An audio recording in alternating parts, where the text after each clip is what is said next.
Good kill, good kill. Hey, good kill.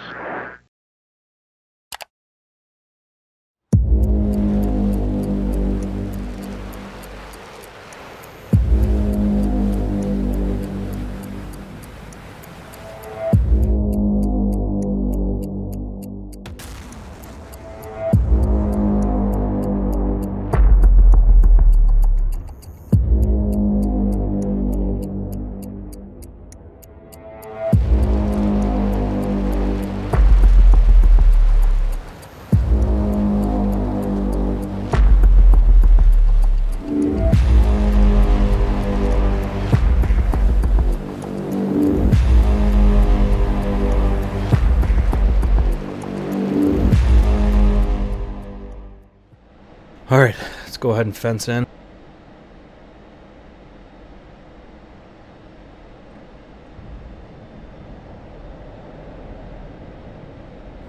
Should we take some long range shots at them, you think?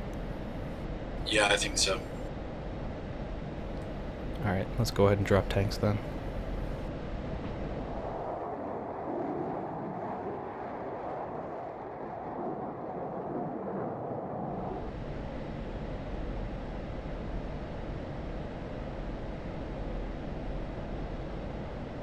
Are you in burner?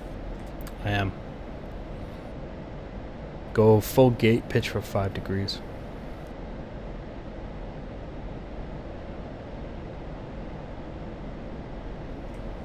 I got 2 of them on data link directly off the nose, 31,000 feet right now. Copy.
Alright, I have them on radar here. 35,000 feet, so they're climbing just like us. And if they keep climbing and don't do anything, they'll take it 120 to the face from 60 miles. That's the plan, Stan. Alright, I'm taking lead bandit if you want to take the wingman. Copy.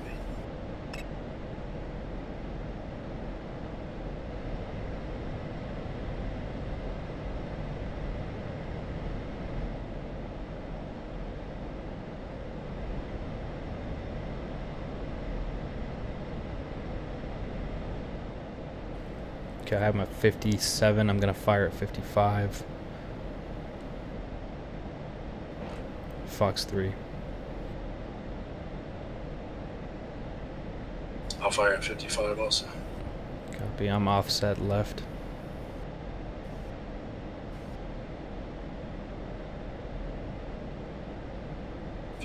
Fox 3. You want me to offset left with you? Yeah, offset left with me and reduce altitude. Keep him on your gimbal. Copy.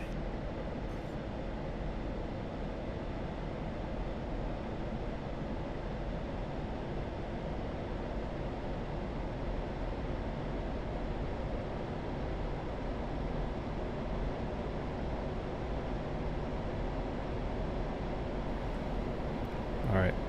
Hey, aboard at 30. I'm 31. I'm 38. 30. Alright. I'm gonna go cold for 2 or 3 seconds. You do the same. Copy.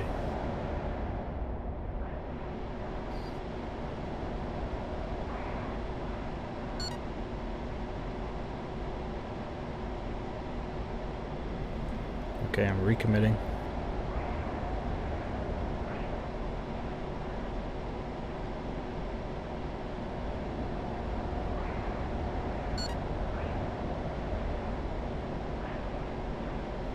Bid at high 30,000.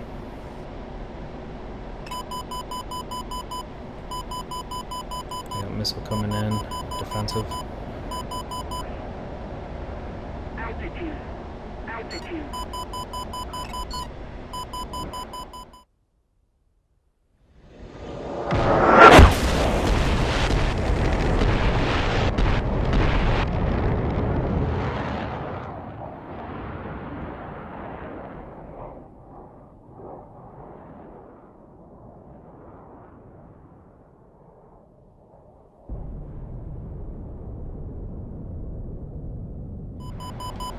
Splash 1.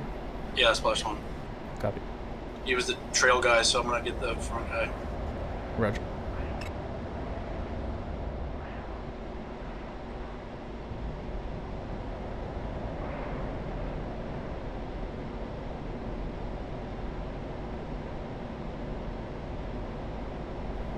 Okay, I'm 13 miles. Copy, I'm 18. Okay. I'm 10 miles, Fox 3. Defending. I'll press in. Altitude. Altitude. Pull up.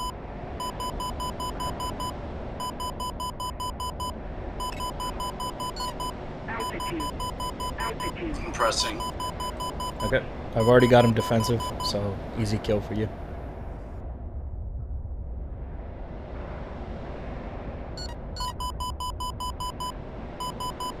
It's turning. Fox 3. I'm defensive. You can turn in. Okay. I'm on him.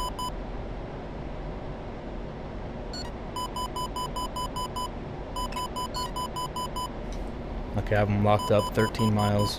Come cold if you're not cold. Yeah, I'm cold.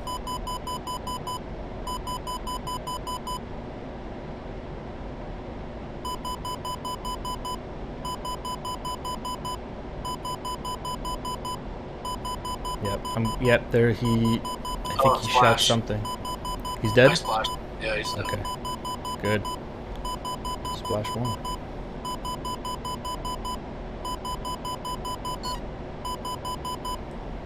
Are you sure he's dead? I got a splash. Maybe not. Keep. Oh no, that was not. That was Musolo. Sorry. He finally hit the ground. Okay. Roger. I'm 8 miles from him now. He's cold though. Yeah, I'm pressing. I'm 14 miles. Bingo. Okay.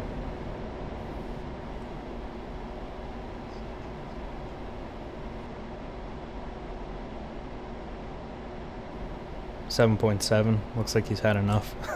He's running away. Live to fight another day.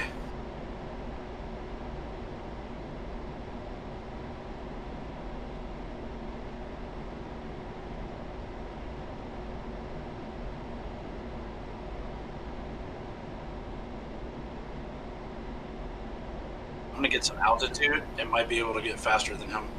Yep, good call. It looks like it might be.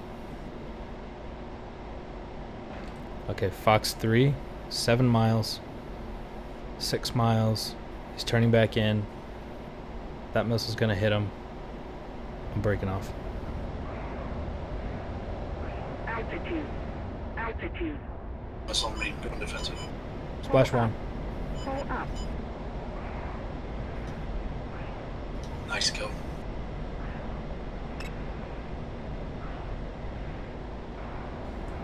Good Oh, he got kills. He got you?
Alright guys, let's do our Tacview review. We got me and Alpha Gator as the Venezuelan F-16s, and we got Musolo and AC-3 as the Belgian F-16s. So you remember from the video, our tactic was to climb high, get fast, and fire some long-range missiles, and hopefully kill them right off the bat. And the F-16 is one of the only aircraft in DCS, with the exception of the F-15, who's really capable of doing this. I think the F-16 is a little better at it than the F-15, but you know, the F-15 has the advantage of more fuel. Yeah, so the reason that you need to get fast is because obviously objects in motion stay in motion. So if you are flying Mach 1.5 when you fire your missile, that missile comes off the rail at Mach 1.5. And then it turns on its own, you know, rocket booster, and it flies off and adds, you know, another 3.5, 4 Mach to it. So all of a sudden you have a missile that, you know, can reach out a lot further, is traveling a lot faster. And you're coming into the high altitude just because you also want the thinner air, you want less friction and all that stuff. So as we climb, you can see our speed building to Mach 1.4. I'm almost at Mach 1.5 here. And if we look at these guys, we got Musolo sitting at a Mach 1, and AC-3 looks like he's accelerating to Mach 1.4. This leads me to believe that Musolo is not an afterburner, and it's very, very important in these situations that you be in burner, because that's the only way you're really going to get up to Mach 1.5. All right, so here comes the first missile launch. I fire at AC-3, and I fire at 55 miles, but it's just because I'm a couple seconds late here. So right here is the launch. It's 55 miles at Mach 1.5. And Alpha Gator is gonna fire on his Bandit at a Mach of 1.53, so he's a little bit faster than me, and he's gonna get up to 55 miles-ish as well, and there's his Fox 3. Okay, so now the two of us begin our left offset, and the reason we do that, we'll go ahead and get rid of these labels and this as well. And the reason we're doing this is because the incoming missile, right, as it comes in, it has a finite booster or rocket, you know, so it only has so much fuel. At a certain point it runs out, and it has to travel with its own kinetic energy. And so when you force a missile to turn, you're actually bleeding its energy a little bit. So when you do a left offset, you create a situation where the missile has to lead you over here to hit you, right? This turn is going to cause bleeding of missile energy. The other thing you're actually doing is increasing the flight time of the missile, right? A straight line is always the fastest way to get to something, and if you can make it kind of like this, it becomes a longer distance that the missile has to travel, right? The longer distance means that it's got to deal with more drag, more friction, especially if you're dragging it down into denser air. And obviously when you increase the flight time, there is a risk that the battery will die on the missile before it hits you. And that's really why you're doing these offset scenarios. I mean, those are the bigger reasons. And so we got our missiles going out. Let's speed this up just a little bit. And we'll put the labels back on. And you can see us diving. I'm hitting a Mach 1.7. Another reason you want to be really fast in these BVR fights, the faster you go, the more lead the missile has to pull. The more lead it has to pull, the more it has to turn. The more it has to turn, the more energy it bleeds, right? So you're putting all of these things together in one defensive maneuver. And you can see right here, let's look at the bandits and what they're doing. AC-3 has decreased his altitude, and he also offset just like we did. Musolo did not offset. And here he is firing his Fox 3 at a Mach 1.1 distance, 31 miles. It's a dangerous missile. It can be a dangerous missile. Also because he's sitting at about 40,000 feet here. But he's slow, he's high, and I guarantee you right here is where he heard the Pitbull AMRAAM, which means he gets the RWR tone here. And instantly dead. Mach 2.6 impact. So he's very dead. And we have no shoot here. So his mistake here was just the fact that he stayed in a high altitude, and it's a good learning opportunity for everybody to remember that when you're flying against F-16s, they can do this to you. What he should have done is at 30,000 to 40,000 feet, the MAR is 30 miles. Okay, which means when he hit 30 miles to his Bandit, he needed to, not even this, he needed to dive because he's right at the edge of the MAR. So forget this. He needs to dive straight down into denser air. It's the only way he's going to survive. All right, so that was really his mistake there. And let's see how far he is from the Bandit. He's 31 miles. And oh no, that's, I don't know who he was shooting at. If he was shooting at Gator, he actually at 31 miles, he was right at the cusp of the MAR, man. That's the thing. I think at 40,000 feet, the MAR is maybe more than 30 miles, actually. I don't know, but AC-3 survived, you know, so there's that. Let's see when he aborted. 33 was the difference. This is my missile. And boy, does that come close. Oh shit, that came close. Oh my god, it came within 253 feet of him. So he barely made it. Okay, so let's say at 40,000 feet, the MAR is 35 miles. Okay, 40,000 feet, 35 miles. 30,000 feet, 30 miles. Okay, so Musolo here is actually 5 miles inside the MAR. And AC-3 is 2 miles inside the MAR. And we really have a 2 to 3 mile buffer on the MAR, which means we're giving an error of 2 to 3 miles. That's how these are calculated, so that if you mess it up, you have 2 to 3 miles to react, which goes by in seconds. And you can see that that's really what saves AC-3 here from that missile. And it doesn't hit him and goes right by him and misses him by 200 feet. Now, his wingman is now dead. And there's this missile. It's just too far, and it had no track off the rail, so it's just a waste. It's a dead missile. Okay. Now, AC-3 is all on his own down here now. He's doing a good job of respecting the MAR. I like that. 16 miles, a little bit of a far launch. Should have maybe pushed into 10. Because even when I defend this missile, it's not a very dangerous missile. Mach 1.7. Yeah. Whereas I get into... Yeah, no, I can't get much. So I get up to 10. So he fires at 16. I get up to 10. This missile is never going to hit him because he's already halfway. Well, he is cold. He's already cold. Right, so that missile has no chance of hitting him. So... Now, as he recommits, he does this correctly where he comes off of me, he forces me defensive, recommits onto my wingman. So he does this well. But unfortunately for him, Alpha Gator's on the ball and he's already fired one at him.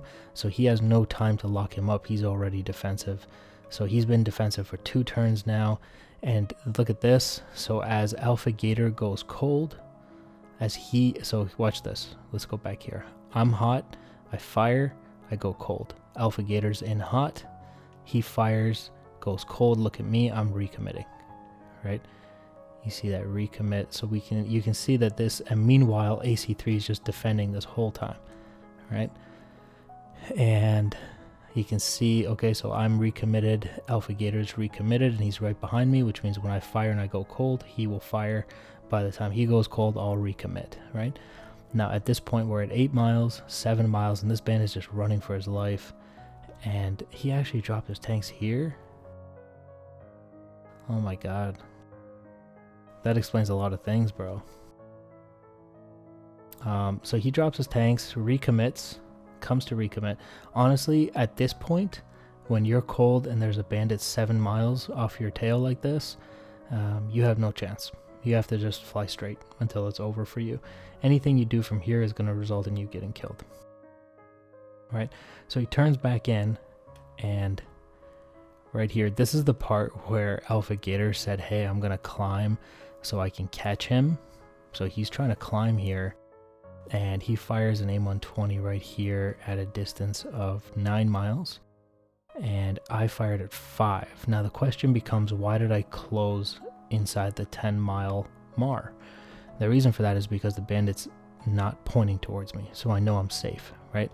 As soon as I see the bandit turning, I fire my missile, and I'm turning away from him, right? I don't turn into the bandit.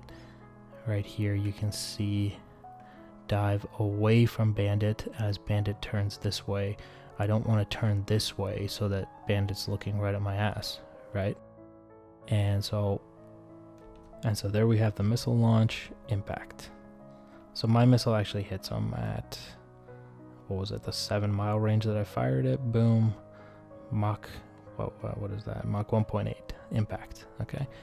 Now, poor Alpha Gator just makes the mistake of being high when that missile's fired, because he was trying to do something else. He thought the bandit was going to run, so he tried to go high to chase him. Honestly, I might have done the same thing, if I'm being honest. I think he gets super unlucky that this AMRAAM gets launched at him like this. I think AC3 did a really nice job of quickly acquiring his bandit and just getting that missile off. And I think Alpha Gator gets unlucky because he wasn't expecting this. In hindsight, right? In hindsight, how can we avoid this in the future? If you're flying here and you see the bandit turning this way, right? You should be coming up with a plan of action. Okay, like you have to see how this is going to play out. You got to look 2 to 3 steps ahead. So maybe right here, you know, you got to make the decision that, hey, I'm going to dive or I'm just going to go cold, because we have a second guy who's already pressing this guy. You know, there was different options here. It didn't have to play out this way. But, you know, that's hindsight, and it's always 20/20. So that's what happens there. Missile off from AC3, which hits Alpha Gator Mach 1.8. And he almost got away too. Almost got away. Alright guys, so that's going to be the Tacview for today. Thank you for watching. Big thank you to Alpha Gator, AC3, and Musolo for helping out with this video. And thank you all for watching. I'll see you in the next one. Bye guys.